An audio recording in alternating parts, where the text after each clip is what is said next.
நான் சொல்றது உனக்கு புரியணும்னா மத்தவங்க சொல்றத கேட்காம நீ சொந்தமா சிந்திக்கணும். உனக்குன்னு ஒரு ஸ்டைல உருவாக்கிக்கணும். ஏன்னா அப்பதான் இந்த உலகத்தோட கஷ்டம் என்னன்னு உனக்கு புரியும். என்னைக்காவது ஒரு நாள் பிரச்சனை வந்தா அதை சமாளிக்கிற திறமையும் வரும். மத்தவங்க கிட்ட இருந்து கத்துக்கிட்டதை வச்சுக்கிட்டு நீ ரொம்ப நாளைக்கு ஓட்ட முடியாது. ஒரு எட்ஜுக்கு போனாதான் நாம என்னன்னு புரியும்.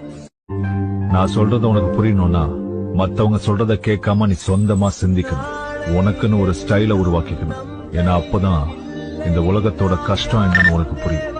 என்னைக்காவது ஒரு நாள் பிரச்சனை வந்தா அதை சமாளிக்கிற திறமையும் வரும். மத்தவங்க கிட்ட இருந்து கத்துக்கிட்டதை வச்சுக்கிட்டு நீ ரொம்ப நாளைக்கு ஓட்ட முடியாது. ஒரு எட்ஜுக்கு போனாதான் நாம என்னன்னு புரியும். நான் சொல்றது உனக்கு புரியணும்னா மத்தவங்க சொல்றத கேட்காம நீ சொந்தமா சிந்திக்கணும். உனக்குன்னு ஒரு ஸ்டைல உருவாக்கிக்கணும். ஏன்னா அப்பதான் இந்த உலகத்தோட கஷ்டம் என்னன்னு உனக்கு புரியும். என்னைக்காவது ஒரு நாள் பிரச்சனை வந்தா அதை சமாளிக்கிற திறமையும் வரும்.